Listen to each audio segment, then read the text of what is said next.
Hey there, cats and kitties. I am the Blues Man, Johnny Blues, and with this video, we'll be discussing my thoughts on episode 2 of the anime series Orange. And definitely the plot thickens in this episode, at least as far as, talking about the relationship going on between Naho and Kakaru, respectively. I'm still uber fascinated and compelled by this series, especially the sort of time travel thing. It's not really time travel, in that it's being depicted. It's just kind of flip-flopping back and forth between this letter from the future. We're actually seeing all of these characters that we're following in sort of the present day 10 years down the line, and basically I had the confirmation. I wasn't sure if it was Sua and Naho who have the child together, based on the last episode, but of course we see the characters naming each other and calling out their names and everything in the future segment toward the end of the episode, and that appears to be the case. And it's quite interesting because thus far there hasn't really seemed to be any sort of anything in the present day sense between Naho and Sua. So it's going to be intriguing to see, because of course by the end we touch back upon that letter, and it's touched upon a few times throughout the course of the episode based on the events that are happening. Naho wanting to, basically kind of joking around about wanting to make, Kakaru lunch, and his saying, well, I wish you would, and she's reluctant to, but the letter spells it out that she had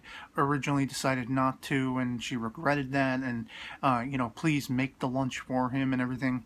And she does, and she has a very much sort of, I think, natural reaction in being afraid. She's, sort of smitten by this boy, whether it is that manifest destiny thing where maybe that might not have happened if this letter hadn't come along. It's hard to tell, sort of pointing her in his direction and everything like that. But I think this episode really, especially touching upon the letter, as I say, toward the end, giving us the clarification that Kakaru is meant to die in an accident.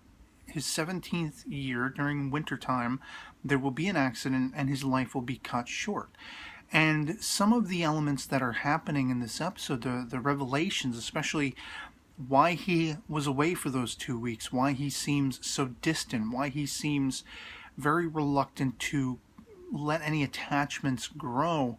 I mean, there's that whole thing where Sua's like, please join the soccer club. We see that Kakaru is a master soccer player. It's something he's been doing all his life, but he made a promise to his mother.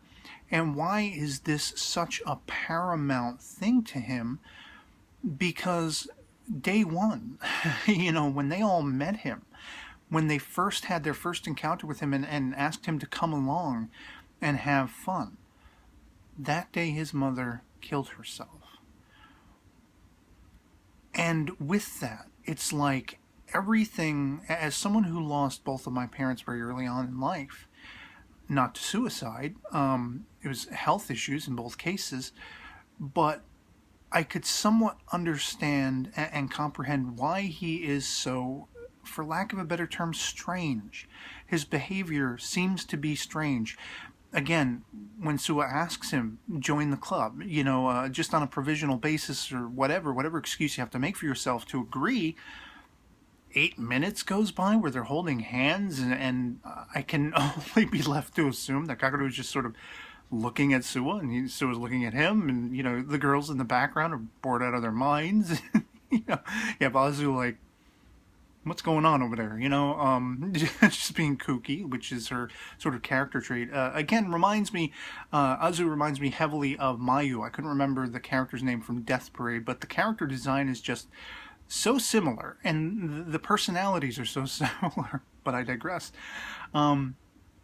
So it becomes a very interesting sort of character extrapolation with, here is this kid who is in mourning. He doesn't know how to process what's happened with his mother, what must have brought her to that end. An unfulfilling life, severe depression.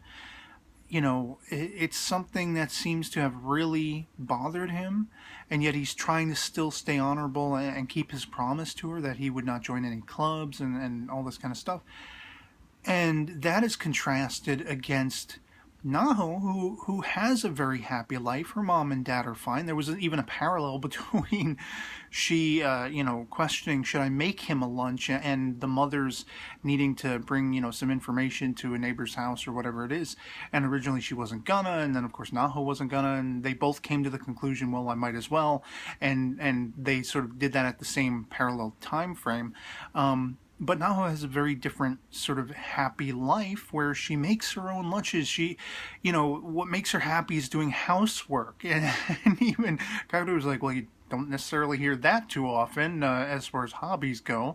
You haven't met my sister. She's a cleaning miracle and absolutely loves cleaning house and getting cleaning products. So it is a thing that is based in reality.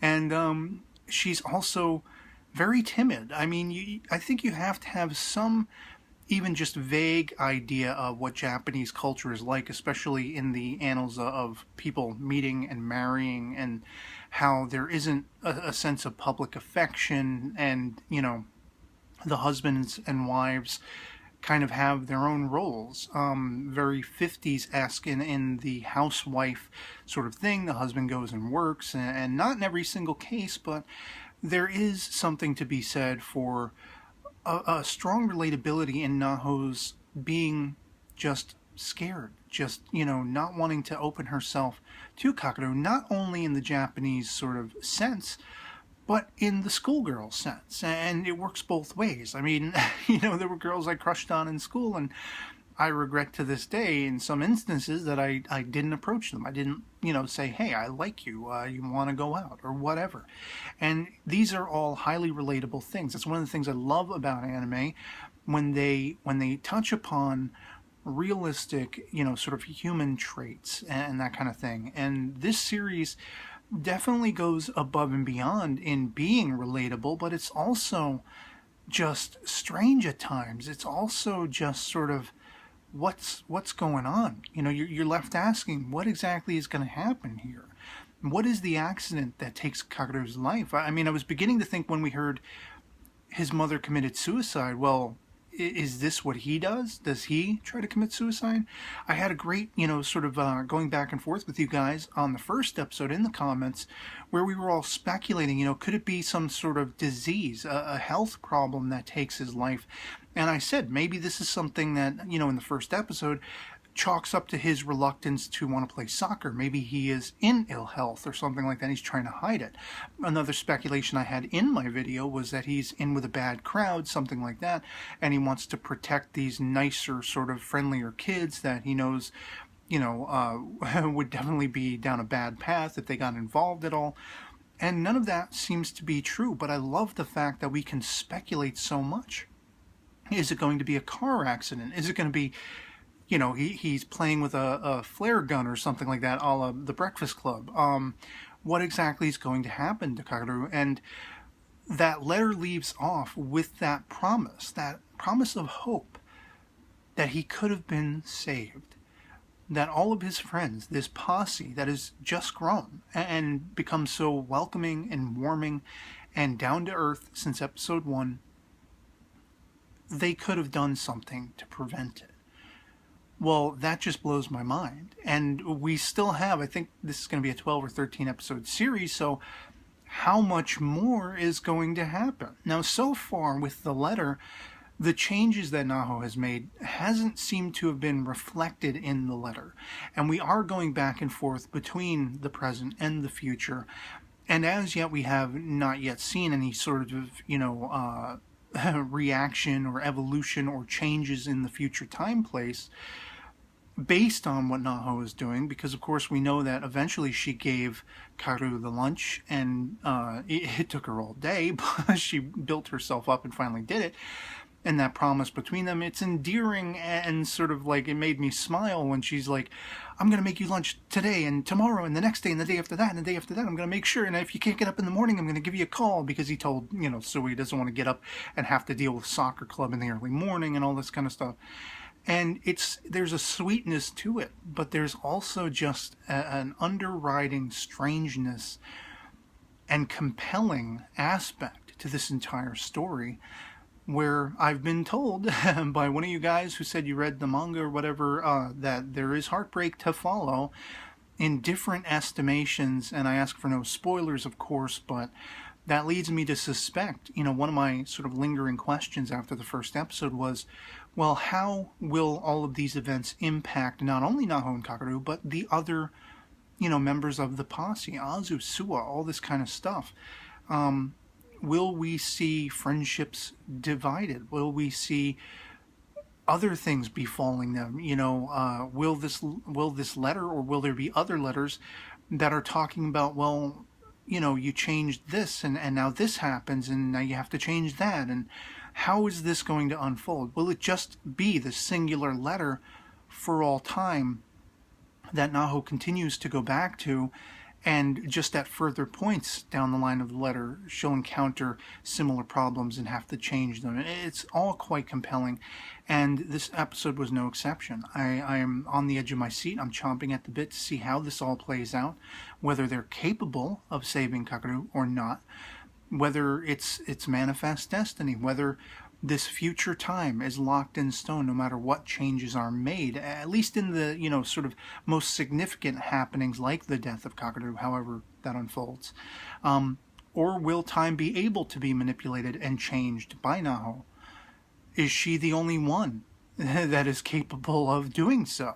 How do we know there isn't another character among these, sort of mainstays of this series who might not also have the ability and might be trying to manipulate things toward a darker path? I mean, I doubt it. There really isn't any sense of that to me, any vibe along those lines that I'm getting, but it's a speculation. It's really intriguing to put out a bunch of different ideas and see what floats and what doesn't. And that's why I love having the exchange with you guys in the comments below. I'd love to hear from you. Love it or hate it, anything goes, what you thought of this episode. And so yeah, otherwise it'll be pretty much it for me on this. Can't wait for the next one, and I'll catch y'all later. Peace.